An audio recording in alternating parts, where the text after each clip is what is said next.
दोनों ऐसे माध्यम हैं जिसके सामने प्रभु भी अपना सर झुकाते हैं। अतः मनुष्य को चाहिए कि वो सहज भाव से अधिक होकर अपने प्रभु में निष्ठा और विश्वास बनाए रखे। अहिंसा ही मनुष्य का परम धर्म है।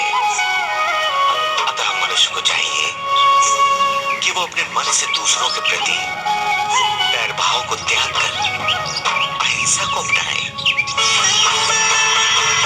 और नित्य पूजा पाठ करे, अपने इस अमूल्य जीवन को सफल बनाए।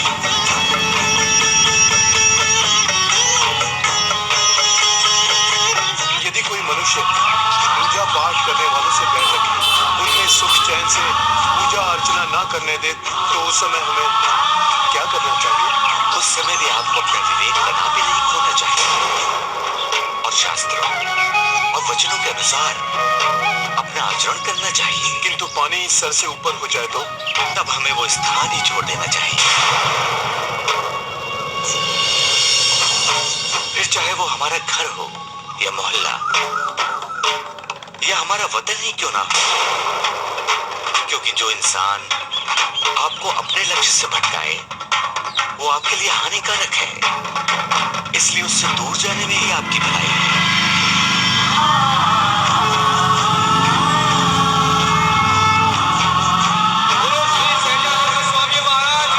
जय हो प्रभु, जय हो, जय हो प्रभु, जय हो, जय हो प्रभु, जय हो, जय हो प्रभु, जय हो।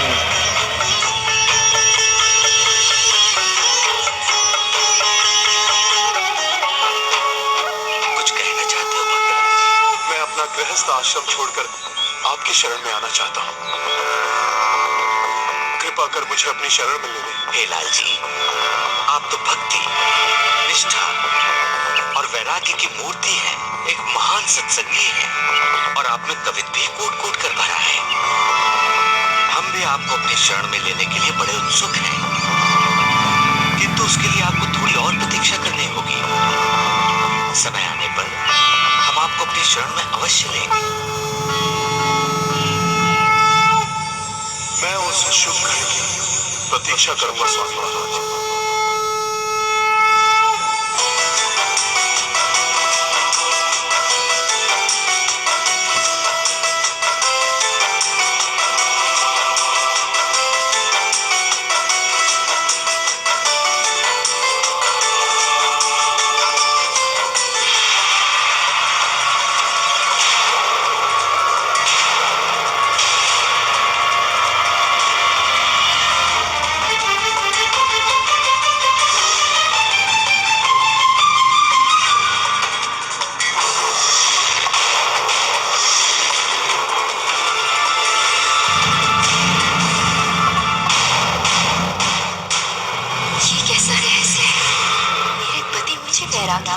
क्यों दिखाई दे रहे हैं? क्या बात है भाग्यवान, तुम बार बार मेरा चेहरा चलने से क्यों देख रही हो? क्या मेरा चेहरा साफ साफ दिखाई नहीं दे रहा? आपका चेहरा तो साफ दिखाई दे रहा है, परंतु आज कुछ अलग सा लग रहा है। बहू, व्रत खोलने का शुभ मुहूर्त निकला जा रहा है। अपने पति के पैर छूकर आशीर्वाद ले लो और व्रत को संपन्न करो।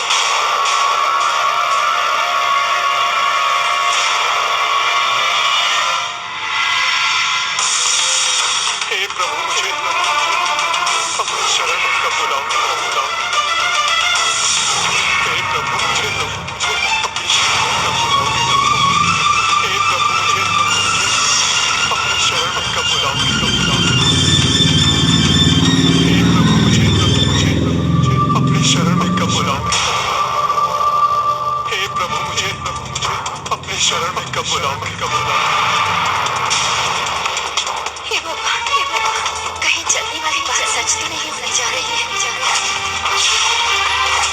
नहीं, ऐसा नहीं हो सकता। और यदि ऐसा हुआ तो मेरा और मेरे बच्चों का क्या होगा?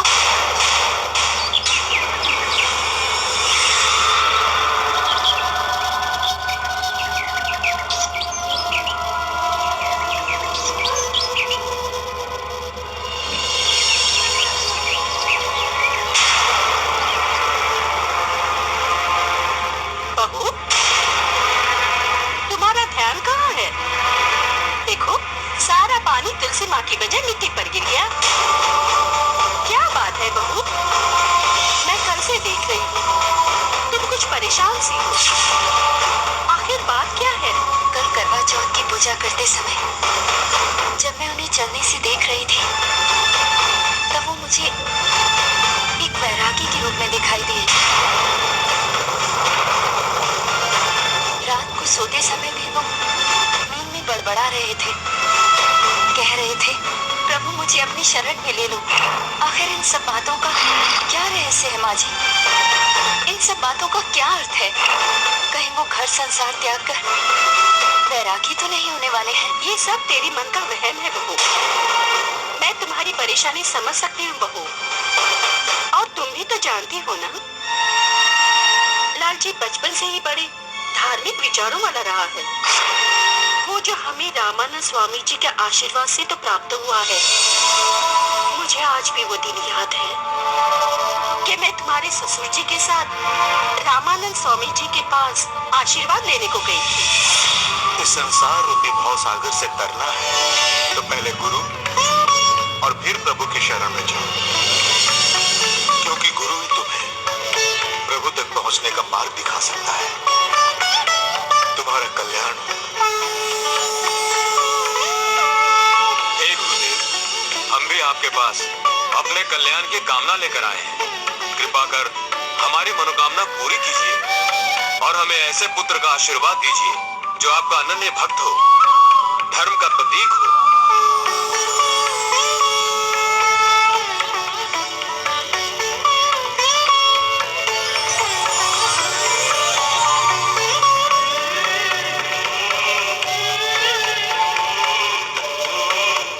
सर्वेश्वर की कृपा से आपके यहाँ समर्थ भागवत भक्त मुक्त पुरुष का अवतार होगा, जिनके रचित ग्रंथों से असंख्य जीवों को मोक्ष मिलेगा। और उसके कुछ समय बाद रामानंद स्वामी जी के आशीर्वाद से हमें लालजी प्राप्त हुआ। इसीलिए तो बचपन से वो धार्मिक प्रवृत्ति के हैं। उनके जैसा पति पाकर तो मैं धन्य हो गई माँ जी, किंतु कुछ दिनों से न जाने मुझे क्यों ये डर सता रहा है कि वो हमें छोड़कर चले तो नहीं जाएंगे। वो कहीं नहीं जाएगा बहू। यदि उसे घर त्याग कर ही जाना होता ना तो बहुत पहले ही चला जाता। तू निश्चिंत रहे और अपने मन से सब विचार को त्याग दे। जय स्वामी नारायण लालजी भाई। जय स्वामी नारायण गोपी भाई। आइए, अच्छा हुआ आप आ गए, वरना मैं स्वयं ही आपके घर आने वाला था। तो क्या मेरी बेटी के दहेज का पलंग तैयार हुआ? नहीं भाई, मैं अभी तक वो पलंग बना नहीं पाया हूँ। परंतु लालजी भाई, आपने तो आज का वादा किया था। इस काम के लिए तो मैं आपको पहले ही पारिश्रमिक दे चुका हूँ, फिर अभी तक पलंग क्यों नहीं बना? ये लीजिए आपका पारिश्रमिक। और क्षमा कीजिए गोपी भाई, आपका गुस्सा अपनी जगह उचित है, परंतु मैं इस समय किसी और कार्य में बहुत व्यस्त हूँ। अपना धन वापस ले जाइए। बेटी की विवाह में अभी काफी समय है, पलंग किसी और से बनवा लीजिए। मैंने लोगों से ठीक ही सुना था। आजकल तुम्हारा ध्यान काम के बजाय साधु संतों पर ज्यादा लगा हुआ है। बहुत जल्दी तुम्हारी इस दुकान पर ताला लगने वाला है, ताला। यदि प्रभु की यही इच्छा है तो यही सही।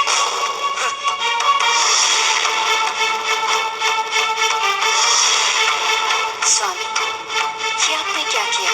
खराई लक्ष्मी को ठुकरा दिया। कंकु, हमें उसकी आवश्यकता नहीं है। किंतु स्वामी, आपके परिवार को तो इस धन की आवश्यकता है। यदि आप ऐसा ही करते रहे तो गोपी भैया की बात सत्य हो जाएगी और सचमुच इस दुकान को ताला लग जाएगा। कंकु, जब तक सहजानंद स्वामी जी महाराज की कृपा हम पर है, हमें कोई कष्ट नहीं होगा। और तुम तो जानती हो, जिन पर उनकी कृपा होती है उन्हें अन्न, धन और वस्त्र की कभी कोई कमी नहीं होती।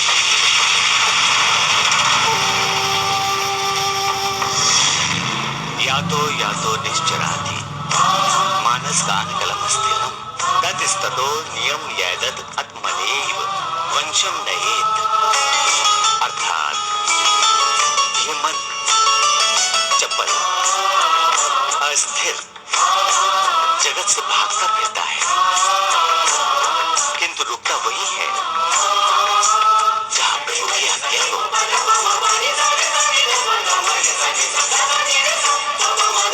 स्वामी नारायण स्वामी जी महाराज, मैं आपके लिए एक छोटी सी भेंट लाया हूँ, कृपया इसे स्वीकार कीजिए।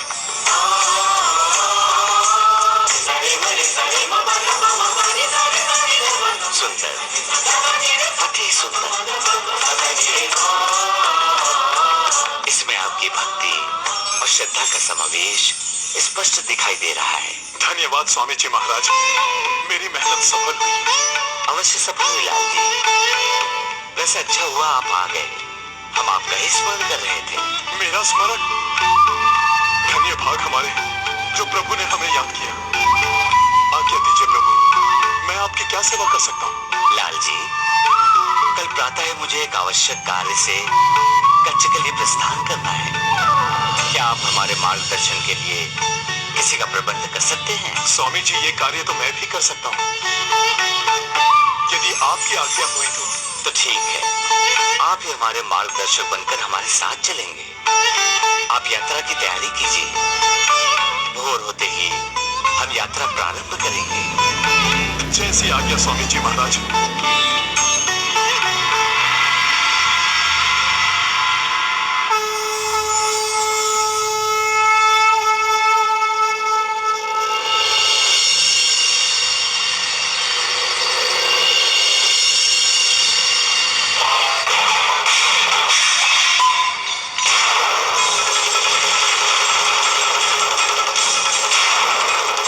ये आवाज कैसी है?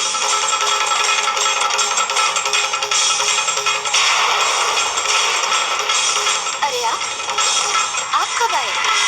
और ये आप क्या कर रहे हैं? आपने मुझे उठाया क्यों नहीं?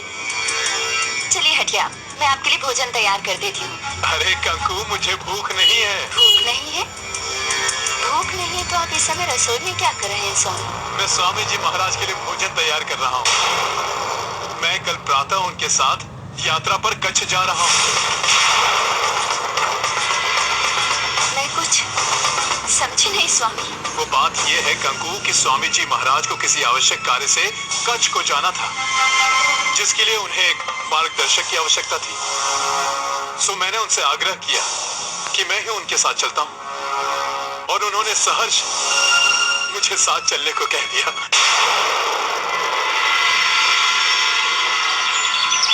इतना बोझा कहाँ से ले आए लाल जी?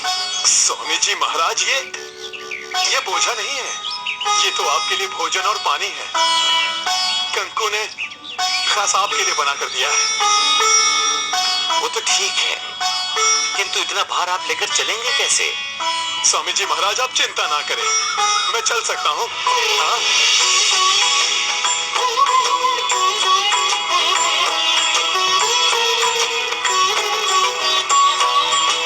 जय सतगुरु स्वामी, प्रभु जय सतगुरु स्वामी, जय सतगुरु स्वामी, प्रभु जय सतगुरु स्वामी। सहजानंद दयालु, सहजानंद दयालु, बलवंत बहुनामी, जय सतगुरु स्वामी, प्रभु जय सतगुरु स्वामी, जय सतगुरु स्वामी, प्रभु जय सतगुरु स्वामी।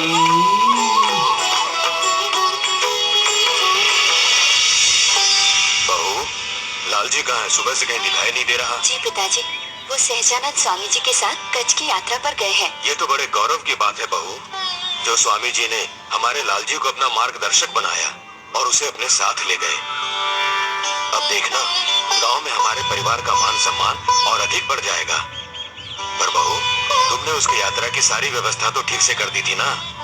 हाँ पिताजी, मैंने उनकी सारी व्यवस्था कर दी थी। भोजन, जल, धन, वो सब अपने साथ लेकर गए हैं। स्वामी जी महाराज, थोड़ा विश्राम कर लीजिए आप।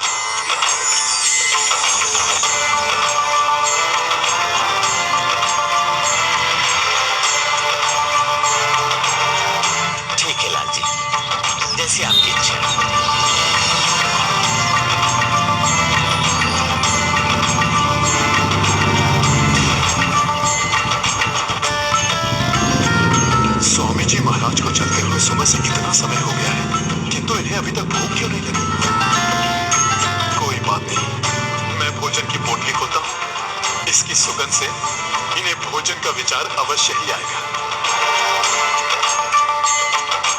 भिक्षाम देहि, भिक्षाम देहि। प्रणाम साधु महाराज, मुझ पर कृपा कीजिए, मैं कई दिनों से भूखा हूँ। यदि आप थोड़ा भोजन दे देंगे तो आपका बड़ा उपकार होगा।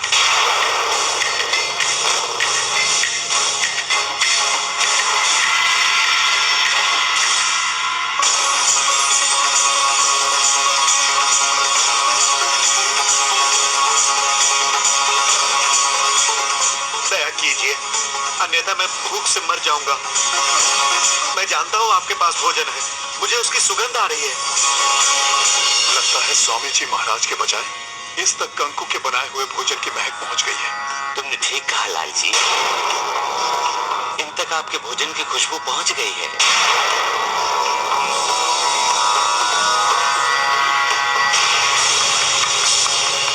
इन्हें भोजन दे दो लाल जी।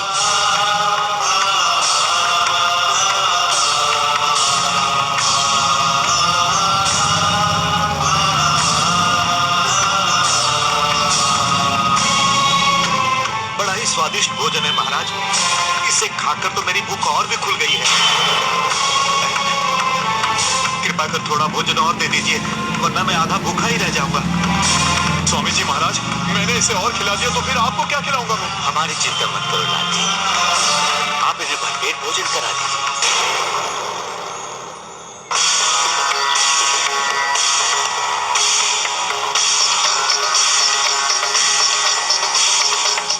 और दीजिए।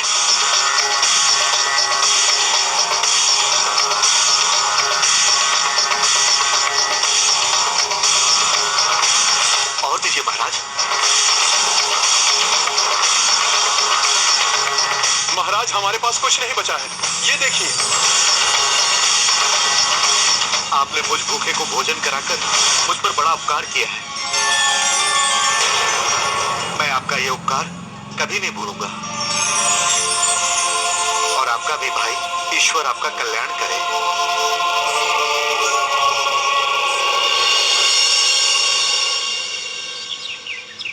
किसके लिए भोजन लेकर आया था और न जाने कौन उसे खाकर चला गया। अब केवल ये जल और वो मुद्राएं ही शेष बची हैं। तुम्हारे पास जो कुछ भी है वो हमारे हवाले कर दो, वरना हम दोनों तो साधु संत हैं डाकू जी, हमारे पास कुछ नहीं है। झूठ बोलते हो तुम। हम झूठ नहीं बोल रहे हैं डाकू जी।